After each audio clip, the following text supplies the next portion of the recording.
আমার এই মাঝ বয়সেও আমি কিভাবে নিজেকে মেনটেন করে একদম হেলদি একটা সংসার আর হেলদি নিজে থাকার চেষ্টা করি।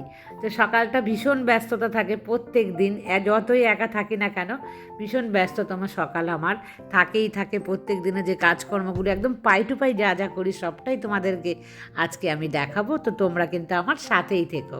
আজকালকার মেয়েদের মতন আমি একদমই না, কারণ আমি আজকালকার মেয়েও না, আমি কিন্তু তোমাদের আগের জেনারেশন, মানে যারা এখন ইয়াং তাদের আগের জেনারেশন। তবুও সকালবেলা ঘুম থেকে উঠে এইটুখানি তো আমাদের বেসিক করতেই হয়, তো সেইটুখানেই আমি করি। আমার রূপচর্চার লিস্ট বলতে কিন্তু এটাই। তো এটা আমার শ্যুট করে এখন, তো আমি এটাই এখন ব্যবহার করছি। এর আগে কিন্তু আমি যে হিমালয়ার নিমটা ছিল সেটাই ইউজ করতাম। ডক্টর আমাকে নিমের জিনিস ব্যবহার করতে বারণ করেছে বলে আমি তখন কিন্তু এটাকে চেঞ্জ করলাম। তো যাই হোক বন্ধুরা, এইভাবে আমার সকালটা শুরু হয়। তো মনে আছে ছোটোবেলায় আমাদের মায়েরা আমাদের মুখের মধ্যে সাবান ঘষে দিত। ফেস ওয়াশ তো দূরের কথা, সাবান দিয়ে কিন্তু মুখে মাখতাম। এটা ছিল আমার ছোটোবেলা। তো আমি না জানো তো ওখান থেকে বেরোতে পারিনি, মানে সাবান দিই না মুখে আর বড় হওয়ার সাথে সাথে, কিন্তু জাস্ট একটা ফেস ওয়াশ হলেই আমার মনে হয় আমার জন্য কাফি। তো মানে আমি এই রকমই সিম্পল থাকতেই একদম পছন্দ করি। আর ঘুম থেকে উঠেই আমি ব্রাশও করে নিচ্ছি। আর তোমরা কিন্তু বন্ধুরা টুথপেস্টটা ভালো ব্যবহার করার সবসময় চেষ্টা করবে। আমি সেন্সোডাইন করি, যাই হোক তোমরা আয়ুর্বেদিকও করতে পারো। মাঝখানে আমার হাজব্যান্ড একটা আয়ুর্বেদিক নিয়েও এসেছিলো, আমি না ওটা ব্যবহার করতে পারছি না, আমার এটা ব্যবহার করে করে অভ্যেস হয়ে গেছে। তাই ওটা না আমি মানে একটা ব্যবহার করার পর আমি রেখে দিয়েছি। যাই হোক হাজব্যান্ড আসলে আবার হাজব্যান্ডের ঘাড়েই কিন্তু ওটা আমি চাপিয়ে দেবো। আমি ওকে বলেছিলাম যে তুমি নিয়ে যাও, একটা দুটো কিনে নিয়ে এসছো। তারপর দেখো বন্ধুরা একদম মানে সিম্পল কিচ্ছু না, নর্মালি যেটুখানি তোমরা যা করো আমিও কিন্তু তাই করি। একটুখানি গোলাপ জল কটনের ওপরে দিয়ে এইভাবে কিন্তু আমি নিয়ে সারা মুখে আমি ট্যাপ ট্যাপ করে লাগিয়ে নেব। আর সারা মুখে লাগানোর পর 2 মিনিট মতন কি আমি 3 মিনিট মতো একটু ওয়েট করি যাতে আমার স্কিন ওই গোলাপ জলটাকে অ্যাবজর্ব করে নেয়। তারপর কিন্তু দেখো আমি একদম নর্মাল এই ক্রিমটা লাগাই। তো তোমরা মানে ভালো ভালো ক্রিম ইউজ করো আমি জানি, কিন্তু আমার এটাই শ্যুট করে, অন্য কিচ্ছু শ্যুট করে না। আর আমার মুখে তোমরা দেখতে পাবে যে ডান পাশটা দিয়ে দেখবে কয়েকটা আঁচিল আছে, ওটা হচ্ছে আমার বাবার আছে। তো বাবারটাই কিন্তু আমি পেয়েছি, তো আমারও কিন্তু ছোটোবেলা থেকে ছিল না জানো তো, এটা কিন্তু এই বুড়োবেলাতে এসে আমার হলো।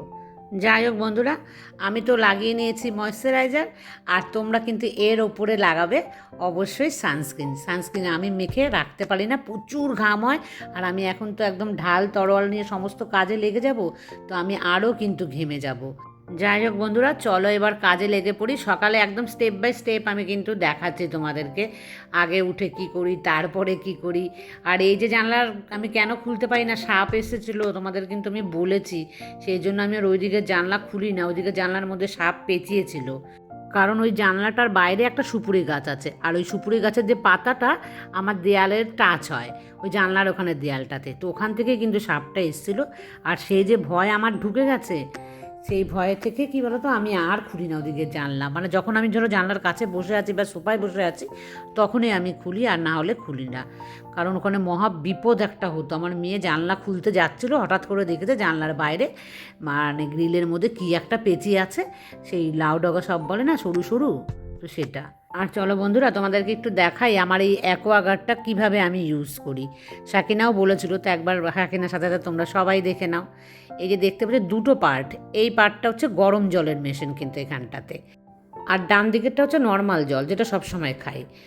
আর এটার মধ্যে একটা ফেসিলিটি কি, এই যে দেখো এটা তুললেই কিন্তু পড়বে জল, আর এটা যদি গরম জলে তুলি পড়বে না, এখানে একটা সুইচ আছে কালো রঙের, তো ওটা টিপতে হবে তারপরেই কিন্তু পড়বে।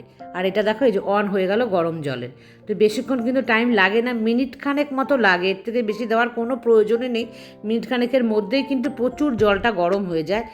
আর এইখানে দেখো আমার যে লেখা রয়েছে অ্যাকোয়াগার্ডটা, আমি স্ক্রিনে পুরো দিয়ে দিলাম, তোমরা ভালোভাবে দেখে নিও। আমি আর নামটা বললাম না, আমার হচ্ছে মডেল নাম্বার থেকে কি কি আছে ফেসিলিটি সমস্তই কিন্তু এখানে লেখা আছে। তো বন্ধুরা দেখো 1 মিনিট মতন আমি রাখিনি, আমি তার চাইতেও কম রেখেছি, বেশি রাখলে একটা সমস্যা হবে। তো দাঁড়াও দেখাই যে জলটা আমি কীভাবে ওটা তুললাম, দেখো তলায় দিয়ে আছে মুখ মতন, এইখান থেকে কিন্তু জলটা পড়বে। আর তোমরা একটা বোতল, মানে সবচেয়ে কাচের বোতল হলে ভালো হয়, দেখা যায় যে জলটা কত দূর অবধি ভরলো, তো এই সুইচটা টিপলেই কিন্তু গরম জল বেরোলো। তবে বন্ধ করার সময় একটা সিস্টেম, সেটা কিন্তু এটার আলাদা, সাবধানতা অবলম্বন করতে হবে। এই যে ওপর থেকে যখন এইটা নামাবে ঠিক কায়দা করে এইভাবে সরাতে হবে, নাহলে গরম জল হাতে পড়ে যেতে পারে। ওটার কিন্তু বন্ধ করার সুইচ নেই, ওটা নামানোর সাথে সাথেই হলো বন্ধ হয়ে গেল। তো এই হলো আমার মানে অ্যাকোয়াগার্ড ব্যবহার করার প্রসেস। তবে গরম জলটা খুব সাবধানে, বেশিক্ষণ 1 মিনিটের বেশি 1.5 মিনিট 2 মিনিট বা 3 মিনিট 5 মিনিট যদি এটা অনেক দিন দাও, তাহলে কিন্তু ভেতরের যে একটা ইলেকট্রিক গরম হওয়ার যে মেশিন আছে সেটা কিন্তু পুড়ে যায়। তো সেটা পুড়ে গেলে সেটা পাল্টাতে কিন্তু কখনো 300 400 কিংবা 1000 1200 এরকমও কিন্তু লাগে। তাই ওটা ব্যবহার করা খুব সাবধান, কারণ গরম জল বেশিক্ষণ যদি তুমি সুইচটা অন করে রাখো তাহলে এই দুর্ঘটনাটা ঘটতে পারে। তো সেটা আমি তোমাদেরকে সতর্ক করে দিলাম। আমার এই জিনিসটা দেখতে যতটা সুন্দর, ব্যবহারও কিন্তু একটুখানি মানে সাবধানতা অবলম্বন অবশ্যই করতে হবে। তাই এটা ব্যবহার করতে কিন্তু সাবধানতা অবলম্বন করতে হবে, সেটা বুঝেই কিন্তু তোমরা নিও। আর আমি একদম সঠিক কিন্তু রিভিউ তোমাদেরকে দিলাম, যে আমি নিয়েছি বলেই যে আমি তোমাদেরকে বলে দেবো পজিটিভ সব সময়, সেটা নয়। এটা নেগেটিভ দিকটাও কিন্তু আমি বললাম তোমাদেরকে। আর তৃষ্ণা কয়েকদিন হয়ে গেল আমাকে কমেন্টসই করছে না। কী হলো তৃষ্ণা, তোমার কমেন্টসও খুব মিস করছে কিন্তু বোন। ও কি সুন্দর সুন্দর কমেন্টস করতো, আর আমাকে কত কিছু ও আমার কাছ থেকে জানতে চাইতো, আমিও বলতাম ওর কথাগুলো, ওর উত্তর।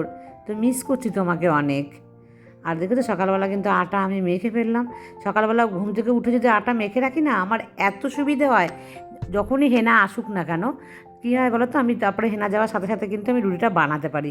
আর না হলে হেনা যাওয়ার পর আটা মাখবো, রুটি করব, সেটা একদম মানে আমি বিরক্ত হয়ে যাই, গরমও লেগে যায়। আর বন্ধুরা, আজ কত দিন পর তোমাদের সাথে শেয়ার করছি, মেয়ের রুমটা একটু পরিষ্কার করতে আসলাম।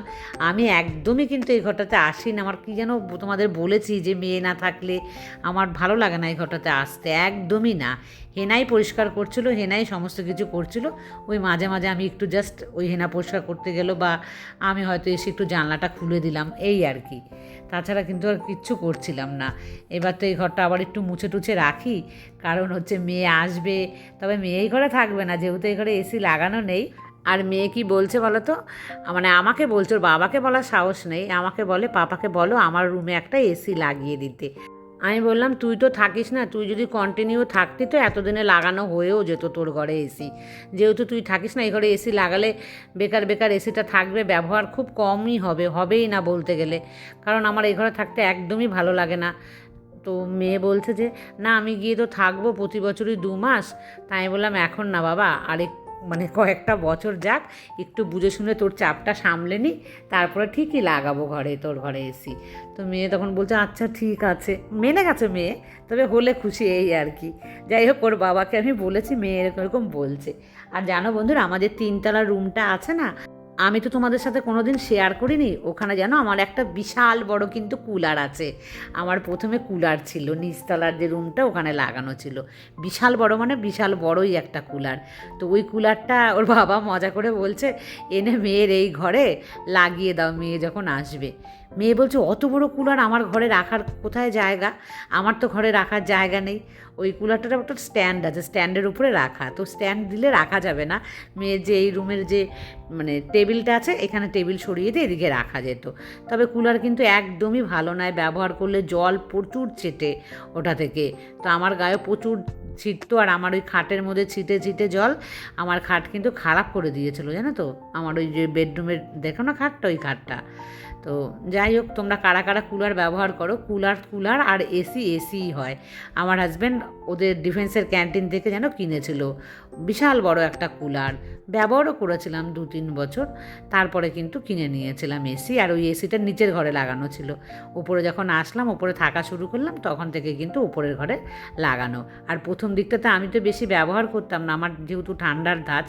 আর এখন কি বলো তো, আর পারি না, এখন এত গরম পড়ে না, মানে যেহেতু ভিডিও করি আরও ঘেমে ঘুমে যাই আমি, তো শরীর আমার অস্থির হয়ে যায়। আমরা মধ্যবিত্ত, আমরা কিন্তু দেখো অনেক কিছু ভেবে চিনতে তারপরে করি। একটা এসি চাইলে এই ঘরে ওর বাবা লাগিয়ে দিতে পারে, কিন্তু সেটা এখন করব না, জানো তো। অনেক প্ল্যানিং আছে, মেয়ের পড়াশোনার জন্য প্রচুর খরচ আছে, তো একটু অ্যাডজাস্ট করে থাকতে হবে। মেয়ে আসলে, মেয়ে যেহেতু আমার সাথে ঘুমোতে ভালোবাসে, তো আমরা কিন্তু ওই ঘরেই থাকবো। আমি বলেছি 1-2 বছর যাক, দেখবে আস্তে যখন একটু গুটিয়ে আসবে আমাদের সংসারের সমস্ত কিছু আয় ব্যয়গুলো যখন একটু ব্যালেন্স হবে, তখন আসবে জীবনে। তো যা আছে এতেই আমরা এটাকে মানিয়ে গুছিয়ে চলার চেষ্টা করি। তো বন্ধুরা, আমি কিন্তু এইভাবেই করছি আমার সংসারের সমস্ত কিছু মানিয়ে গুছিয়ে চলার। তোমরাও কিন্তু তাই করো। দেখো, এই ঘর খালি, এখানে কিন্তু একটা এসি লাগানো যায়। তবে জানো তো কী বোকা, এই ঘরে এসি লাগানোর কিন্তু কোনো ব্যবস্থাই করিনি আমরা যখন এই বাড়িটা বানিয়েছিলাম তখন। তো যাই হোক, যদি লাগাতে হয় তো তখন আবার নতুন কিছু প্ল্যান করতে হবে। জামা কাপড় কাচলাম, আর দেখো তোমাদেরকে এক ঝলক দেখাই। সকাল থেকেই মেঘলা মেঘলা, হেনাও কাজ করে গেল, আর সাথে সাথে মানে শুরু হয়ে গেল এমন মানে জোরে আওয়াজ, হাওয়া দিচ্ছে, ধুমধাম করে আওয়াজ হচ্ছে। তাই আমি ভাবলাম কী হলো রে, যে উপরে থেকে কিছু কি পড়ছে, মানে এরকম ভাবছি মনে মনে। এসে দেখছি কোথা থেকে ওই পলিথিন এসে পড়লো, কী যেন বুঝতেও পারলাম না। ঢুকলোই বা কী করে নেটের ভেতরে, পুরো ছাদটা দেখো জলে জলাময় হয়ে গেছে। আমি কোনো দিন বৃষ্টির সময় কিন্তু ছাদে আসিই না, মানে এতটা বৃষ্টি হওয়ার সময়। তো ভাবলাম যদি এখন মেলে দিই তো হাওয়াতে কিন্তু পড়েই যাবে। তো হাওয়া তোমরা হয়তো বুঝতে পারছো না। আর আমার বাড়ির মানে চারিপাশটাতে তো ফাঁকা, ওই সামনের দিকটা দেখতে পাচ্ছ যে মাঠটা দেখা যাচ্ছে না, মানে এত তুমুল বৃষ্টি হচ্ছে। মানে তুমুল তো না, বলে মুষুল যাকে, তো সেই মুষুল বৃষ্টি হচ্ছে দেখো, ওই জলটার মধ্যে বোঝা যাচ্ছে। তো আমি তো খালি চোখে ভালো বুঝতে পারছি না, তোমরাই বুঝতে পারছো কি না, পুরো সাদা হয়ে গেছে বরফের মতো। আর সকালবেলা এসে জানো আমি গাছে এক পাকে জল দিয়ে গেছিলাম, আর এই দেখো এখন টবের মধ্যে, সমস্ত টবগুলোর মধ্যে আবার জলে ভরে গেল। এই জল ফেলা যায় না আমার, তো বেশি দিন থাকলে কিন্তু গাছের গোড়া পচে যাবে। তো যাই হোক, সকালবেলা দিয়েছিলাম, এত গরম ছিল না সেই জন্য আর ক্যামেরা অন করিনি। আর এই দেখো এইখানটার মধ্যেও একটা যে গাছ, কি ওই মানি প্ল্যান্ট গাছ, ওখানে দেখলাম আমি পড়ে আছে। এই যে এটা খেয়াল করিনি প্রথমে, এর মধ্যেই আমি দিয়ে রাখি, বাঁচিয়ে রাখি, ভেবেছি অন্য কিছুর মধ্যে আবার দেবো পরে যদি কিনতে পারি। তো এই দেখো বন্ধুরা, আজকে পেরেই নিলাম এটা। যদি ঝরে পড়ে যায় কোথায় চলে যাবে হাওয়াতে বুঝতে পারবো না। তো এই বৃষ্টির মধ্যেই আর জামা কাপড় মেলতে পারলাম না, এখানটাতে রেখে আমি চলে যাচ্ছি, পরে বৃষ্টি কমলে তারপরে আসবো ওটা নিতে, মানে মেলে দিতে। তো যাই হোক, নিচে চলে আসলাম, জামা কাপড় আমি চেঞ্জও করে নিয়েছি। আর এই দেখো বন্ধুরা, একটুখানি দেখাই, এটা কিনেছিলাম 20 টাকা দিয়ে, মনে আছে বারাদোল মেলা থেকে দেখিয়েছিলাম। এটা না আরও বেশি কিনলে ভালো হতো, এত কম দাম। পরে ভাবলাম যে যাবো, আর তো যাওয়া হলো না। এই যে মানি প্ল্যান্ট গাছটা তোমরা দেখতে পারো, রান্নাঘর জানলার বাইরে বোতলে আমার রাখা আছে, ওখান থেকে বেরিয়েছে এই এক্সট্রাই দুটো আগা। তো সেই আগা দুটোকেই আমি মানে ছোট্ট, এর ভেতরে তো বেশি বড় দিলে ভালো লাগবে না, তো জল ভরে আমি দেখো এই জায়গাটাতে রেখে দিচ্ছি। তো কেমন লাগছে বন্ধুরা, আমার কিন্তু ভীষণ ভালো লাগছে দেখতে, ছোট্ট কিউট না। আর এই ঢাকনাটাকে যত্ন করে রেখে দিই, যদি পরে কখনো কাজে লাগে আর কি, তো রেখে দিলাম ওটাকে আমি। তারপরে সকালের জলখাবার বানাতে আমি চলে আসলাম। জামা কাপড় কিন্তু মেলতে পারিনি, পরে মেলবো গিয়ে, আগে খেয়ে নিই তারপরে। কারণ হচ্ছে জামা কাপড়গুলো রেখে চলে এসেছি, আর যেই নিচে আসলাম, এই যে এখন আমি রুটি বানানো শুরু করলাম, এখন কিন্তু বৃষ্টিটা একটু কমেছে। তো যাই হোক, পরেই যাবো, আগে খেয়ে নিই, খিদে পেয়ে গেছে। আর সকাল থেকে অনেক কাজ হয়ে গেছে আমার, মানে ঝটপট ঝটপট করে মেয়ের ঘরটাও পরিষ্কার করলাম, অনেকটাই কিন্তু টাইম লেগেছে ওটা করতে। আর পলক আমাকে কমেন্টস করেছে, লিখেছে, আন্টি তোমাকে আমার এত ভালো লাগে কেন বলো তো। তো অনেক ভালোবাসা পলক তোমাকে। আর পলকের নামটা আমার ভীষণ ভালো লাগে, এই নামটা মানে পছন্দ হয়েছে আমার ভীষণ। আর অনেক ভালো মেয়ে, সোনা মেয়ে তুমি। ও কিন্তু ভীষণ মিষ্টি, তো সেই জন্য আমাকে ওর এত ভালো লাগে। আর আমিও ওকে অনেক ভালোবাসি, আর খুব কম সময়ের মধ্যে কিন্তু ও আমাকে খুব আপন করে নিয়েছে, আর আমিও ওকে খুব আপন করে নিয়েছি। তো ভালো থেকো পলক, আর অবশ্যই আমাকে কিন্তু সবসময় কমেন্টস করে আমার সাথে থেকো। আর মন, তুমি তোমার ছবিটা কেন পাল্টেছো? আমি কিন্তু প্রত্যেক দিন একবার করে তোমার ছবিটা, মানে ওই মিষ্টি মুখটা দেখতাম, পারলে কিন্তু তুমি দিও তোমার ছবিটা, অনেক মিস করি তোমার ছবিটাকে। আর সকালের জলখাবার গরম গরম রুটি আর দুধ, মানে দুধ রুটি হলো ছোটোবেলায় ফিরে যাওয়া, আমার ভীষণ পছন্দের, তবে দুধে কিন্তু চিনি নেই। তো যাই হোক বন্ধুরা, ব্লগটা অনেক বড় হয়ে গেছে, নেক্সট ব্লগে আসবে আমি এরপরে কী কী কাজ করলাম। আর আজকের মতন এই পর্যন্ত, টাটা।